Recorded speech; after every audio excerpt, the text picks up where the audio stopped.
हर दिन घर में झगड़े होते हो तो यह आसान तरीका अपनाएं।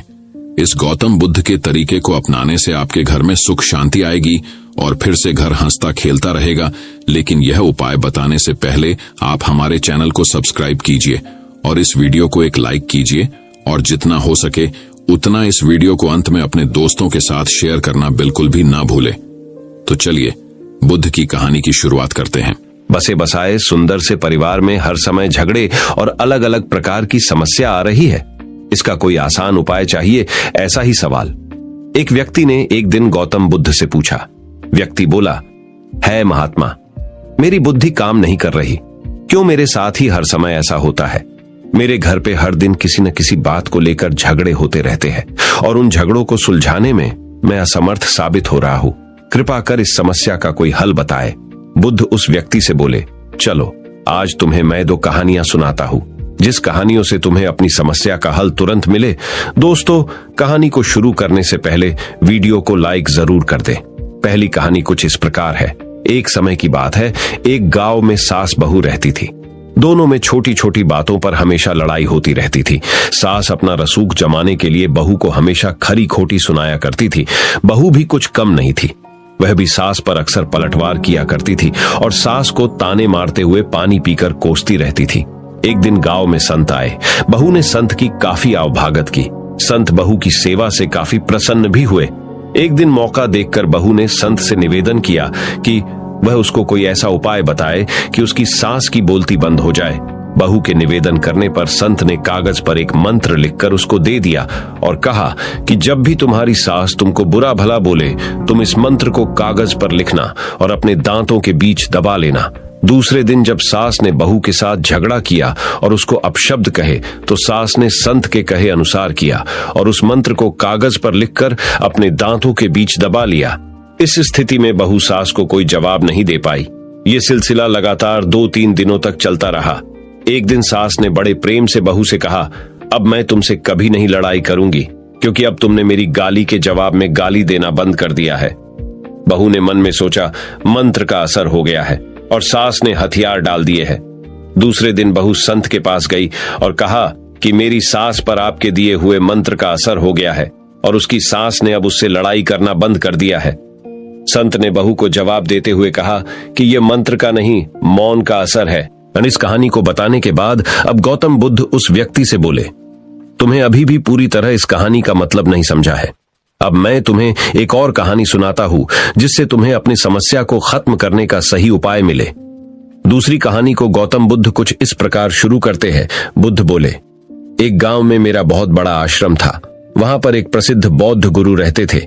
वहां पर उनका एक शिष्य बहुत ही ज्यादा बोलता था। वह हर समय इधर उधर की बातें करता था। जब वह दान लेने के लिए जाता तो हर घर से एक नई कहानी लेकर आता और आश्रम के दूसरे शिष्य को सुनाता था। एक शिष्य की दूसरे से बुराई करता, चुगली करता और दूसरों के सामने अच्छा बनने का प्रयास करता। खुद के मुंह से ही खुद की ही तारीफ करता रहता और हमेशा खुद को गुरु के सामने सबसे बुद्धिमान और उत्तम साबित करने का प्रयास करता। वह खुद को सभी शिष्यों से अलग और श्रेष्ठ मानता था। उसका कहना था कि मैं एक अमीर घर का बालक हूं। अगर मैं चाहता तो एक आरामदायक और सुविधाओं से भरा जीवन जी सकता था, लेकिन मैं वह सब छोड़कर यहां आ गया क्योंकि मुझे सत्य की खोज करनी है, खुद को जानना है, जीवन को जानना है। इसीलिए मेरा त्याग तुम सबसे बड़ा है। एक दिन गुरु ने आश्रम के सभी शिष्यों को बुलाकर कहा, आप सभी को अगले 1 महीने के लिए कोई ना कोई संकल्प लेना है। इससे आपकी संकल्प शक्ति मजबूत होगी और आप में आत्मशक्ति का संचार होगा। आप सभी अपने सामर्थ्य के अनुसार कोई भी संकल्प ले सकते हैं और यदि 1 महीने से पूर्व आप में से जिस का भी संकल्प टूट जाएगा तो वह अपनी पुरानी दिनचर्या में वापस आ जाएंगे। सभी शिष्यों ने अपनी शक्ति के अनुसार छोटे बड़े संकल्प लिए और गुरु को अपने अपने संकल्प के बारे में बताकर वहां से चले गए। लेकिन वह शिष्य जो खुद को सबसे अलग और बड़ा दिखाना चाहता था, वह सीधे गुरु की कुटिया में पहुंच गया और बोला, मैं कोई छोटा मोटा संकल्प नहीं लेना चाहता, बल्कि खुद के ही जैसे एक बड़ा और महान संकल्प लेना चाहता हूं। कृपया आप ही बताएं, मुझे क्या संकल्प लेना चाहिए। उसकी यह बात सुनकर गुरु मुस्कुराए और बोले, क्या तुम मेरे द्वारा दिए गए संकल्प को पूरा कर पाओगे? क्या तुम्हारे लिए उसे पूरा करना संभव होगा? शायद नहीं, वह तुम्हारे लिए संभव नहीं है, तुम उसे पूरा नहीं कर पाओगे, इसीलिए तुम खुद ही कोई संकल्प ढूंढो। शिष्य ने कहा, नहीं गुरुदेव, आप जो भी संकल्प मुझे देंगे मैं जरूर उसे पूरा करूंगा। गुरु ने कहा, ठीक है, तो तुम अगले 1 महीने तक चुप रहोगे, मुंह से एक शब्द भी नहीं निकालोगे, यही तुम्हारा संकल्प है। शिष्य ने कहा, गुरुदेव, यह भी कोई संकल्प है? यह तो बहुत ही आसान है, 1 महीने तक चुप ही रहना है। आप कोई बड़ा संकल्प दीजिए जो मेरी योग्यता के लायक हो, जिसे पूरा करने में मुझे समस्या हो। गुरु ने कहा, पहले तुम इस संकल्प को तो पूरा करके दिखाओ। शिष्य ने गुरु की बात मान ली और वह उसी समय चुप हो गया और पलटकर कुटिया से बाहर चला गया। उसे चुप रहना बहुत आसान लग रहा था। उसने एक दिन तो जैसे तैसे चुप रहकर काट लिया, लेकिन दूसरे दिन से उसके मन में ना बोलने का बोझ बढ़ने लगा। तीसरे दिन उसे भारीपन महसूस होने लगा और चौथे दिन उसके अंदर एक अजीब सी बेचैनी होने लगी, क्योंकि आसपास आश्रम के सभी शिष्य एक दूसरे से बातें कर रहे थे। वह भी अपना पक्ष उनके सामने रखना चाहता था और उनकी बोलती बंद कर देना चाहता था, लेकिन उसका संकल्प उसके आड़े आ रहा था। इसीलिए वह पूरे दिन सिर्फ मुंह और आंखें बनाता रहता। इसी तरीके से कुछ दिन और बीते और वह शिष्य बीमार पड़ गया। उसका सिर फटा जा रहा था, उसका खाने पीने तक का मन नहीं कर रहा था, वह सिर्फ बोलना चाहता था। वह गुरु के पास गया और उनके सामने बैठकर लिखकर उन्हें बताया, गुरुदेव, मैं बोलना चाहता हूं, बिना बोले मुझे सांस नहीं आ रही, मेरा दम घुटता जा रहा है, मैं अंदर ही अंदर पागल हुआ जा रहा हूं, मैं क्या करूं? संकल्प तोड़ दूं क्या? ये पढ़कर गुरु मुस्कुराए और बोले, संकल्प तो तोड़ने के लिए ही होते हैं, लेकिन जो अपने संकल्प को पूरा कर लेता है वही अपनी आंतरिक शक्ति को बढ़ा पाता है, और जो अपनी आंतरिक शक्ति को बढ़ा लेता है वह समाज और जागृति की राह पर आगे बढ़ जाता है। संकल्प का लेना भी तुम्हारे हाथ में था और इसे तोड़ना भी तुम्हारे ही हाथ में है। तुम्हारे बहुत से भाई अपने संकल्प को तोड़कर अपनी पुरानी दिनचर्या पर वापस आ चुके हैं। अगर तुमसे नहीं हो पा रहा तो तुम भी संकल्प तोड़कर अपनी पुरानी दिनचर्या पर वापस जा सकते हो। लेकिन याद रहे, अगर आज तुम इस छोटे से संकल्प को नहीं संभाल पा रहे तो तुम अपनी बाकी की पूरी जिंदगी को कैसे संभाल सकोगे? बाकी फैसला पूरी तरह से तुम्हारे हाथों में है। गुरु की यह बात उस शिष्य के दिल में छोट कर गई। वह बिना कुछ बोले वहां से वापस चला गया और खुद को अपनी कुटिया में बंद कर लिया। वह केवल अपने जरूरी कामों के लिए ही कुटिया से बाहर निकलता, बाकी सारे समय कुटिया के अंदर ही बैठा रहता। 15 दिन बीत चुके थे और आश्रम के लगभग सभी शिष्यों का संकल्प अब तक टूट चुका था, लेकिन उसका संकल्प अभी भी जारी था। संकल्प लेने के बाद से अब तक उसने एक शब्द भी नहीं बोला था। सारा आश्रम हैरान था कि इतना बोलने वाला इंसान चुप कैसे हो गया। 15 दिन बीतने के बाद वह दोबारा अपने गुरु के पास गया और लिखकर बताया है, गुरुदेव, मैं बाहर से तो चुप हूं, लेकिन मेरे भीतर बहुत सी आवाजें अभी भी हैं, बहुत सी चीख पुकार और शिकायतें हैं। मैं अंदर ही अंदर बात करता रहता हूं, मेरा मन तरह तरह के प्रश्न पूछता रहता है। मैं बाहर से जितना मौन हूं, भीतर से उतने ही शोर शराबे से भरा हुआ हूं। क्या इस तरह से मेरा संकल्प अभी भी जारी है? गुरु ने कहा, हां, तुम्हारा संकल्प अभी भी जारी है, लेकिन जब तक लोगों की यह आवाजें तुम्हारे कानों में पड़ती रहेंगी, तुम्हारा मन बोलता रहेगा, क्योंकि इसे तो आदत है बोलने की। तुम भले ही बाहर से चुप रहो, लेकिन तुम अंदर ही अंदर बोलते रहोगे। तुम्हें इन बातों से, इन आवाजों से दूर जाना पड़ेगा। शिष्य गुरु को प्रणाम कर वहां से चला जाता है और सुबह होते ही अपनी कुटिया छोड़कर जंगल की तरफ चला जाता है। कई दिन बीत जाते हैं, संकल्प का समय भी पूरा हो जाता है, लेकिन शिष्य लौट कर नहीं आया। आश्रम में सभी को डर था कि कहीं जंगली जानवर ने उसे खा ना लिया हो। इस बीच उसे ढूंढने की बहुत कोशिश की गई, लेकिन वह कहीं नहीं मिला। सभी गुरु भाइयों ने मान लिया था कि जंगली जानवरों ने उसे अपना शिकार बना लिया है, लेकिन गुरु को ऐसा नहीं लगता था। एक दिन आश्रम का एक अन्य शिष्य गुरु के पास आया और बोला, गुरुदेव, हमारे उस अधिक बोलने वाले भाई के साथ क्या हुआ होगा? क्या जानवर ने उसे मार दिया होगा? गुरु ने कहा, हो सकता है कि जानवरों ने उसे अपना शिकार बना लिया हो, लेकिन उसके न लौटने की एक दूसरी वजह भी हो सकती है। शायद उसे वह मिल गया है जिसके लिए वह गया था। फिर शिष्य ने पूछा, गुरुदेव, क्या ज्यादा बोलना इतना हानिकारक होता है? गुरु ने कहा, इंसान के जीवन के बहुत सारे दुखों में से एक दुख यह भी है कि वह कभी चुप नहीं रह सकता, हमेशा कुछ ना कुछ बोलता ही रहता है। सिर्फ हमारे बोलने के कारण हमारे आधे से ज्यादा दुख पैदा होते हैं। परिवार के अधिकतर झगड़ों की वजह हमारा बेमतलब बोलना ही होता है। हम में से कोई भी चुप नहीं रहना चाहता। हम बस सामने वाले को सुना देना चाहते हैं। जो भी हमारे मन में है सब निकालकर उसके मन में बैठा देना चाहते हैं। उसे समझा देना चाहते हैं कि देख, तू गलत है और मैं सही। और इस तरीके से सब एक दूसरे की सड़ी गली बातों को ग्रहण कर रहे हैं। इस तरीके से सुनने और सुनाने का यह काम जिंदगी भर चलता रहता है। लेकिन इस नासमझी में हम अपना समय, अपना जीवन, अपनी समझ और सबसे महत्वपूर्ण कीमती पल जो जिए जा सकते हैं, जिनको अनुभव किया जा सकता है, जिनमें आनंद को प्राप्त किया जा सकता है, ये सब खो देते हैं। लेकिन इसके बदले हमें मिलता क्या है? कुछ नहीं, सब व्यर्थ और बर्बाद हो जाता है।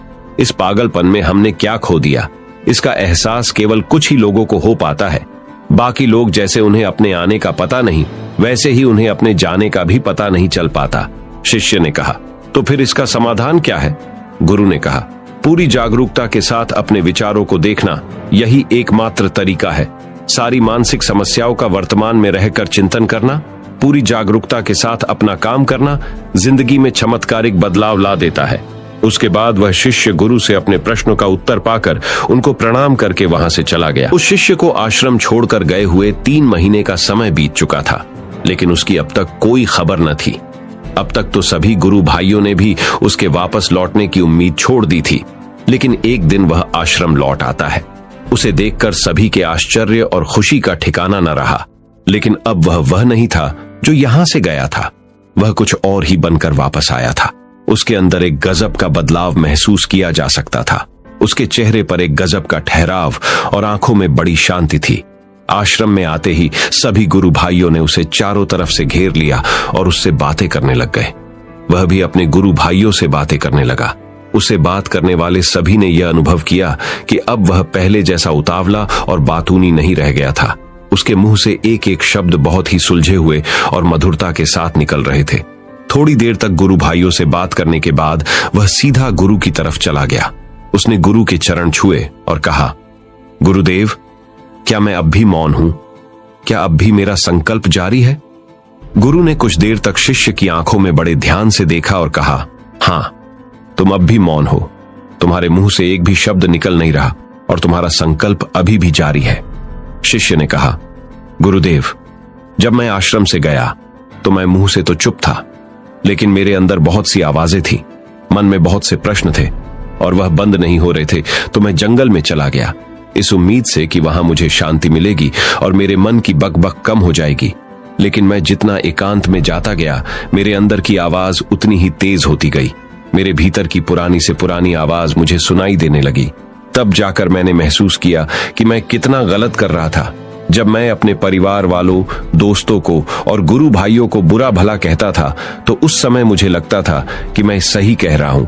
जब मैं गुरु भाइयों की एक दूसरे से चुगली करता था और उनका मजाक बनाता, तब भी मुझे यही लगता था कि मैं उनसे बेहतर हूं और मैं सही कर रहा हूं। लेकिन उस दिन मैंने पहली बार महसूस किया कि मैं कितना गलत बोलता था। काफी दिनों तक ये आवाजें, ये शिकायतें मेरे अंदर चलती रहीं, लेकिन धीरे धीरे करके एक दिन ये सारी आवाजें मेरे अंदर से समाप्त हो गईं। अब मैं भीतर से भी मौन हो गया। उस घने जंगल में बाहर से कोई बोलने वाला था नहीं और भीतर कोई आवाज बची ही नहीं थी।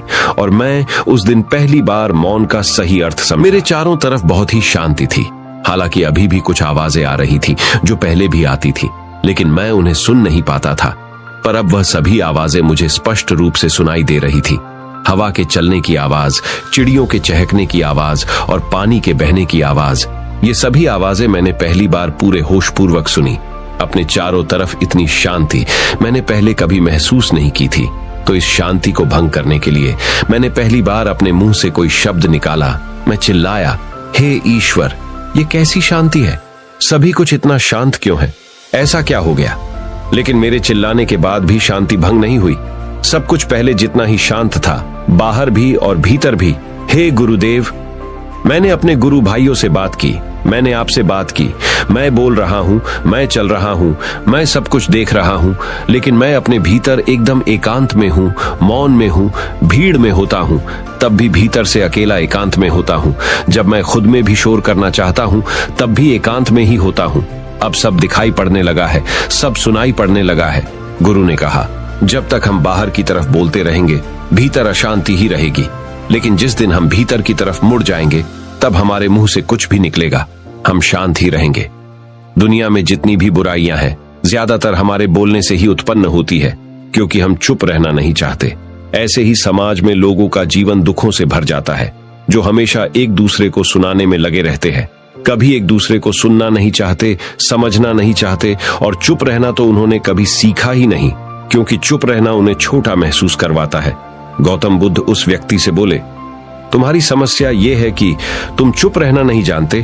दुनिया की सभी लड़ाइयों का कारण हमारा बोलना ही है, इसलिए हमें सिर्फ उतना ही बोलना चाहिए जितना जरूरी हो, क्योंकि व्यर्थ का बोलना ऊर्जा को नष्ट करना है, और ये बोलना ही हमें कभी अपने भीतर की ओर लौटने नहीं देता, क्योंकि ये हमें बाहर की ओर खींच कर रखता है, और बाहर है ही क्या इस संसार के अलावा।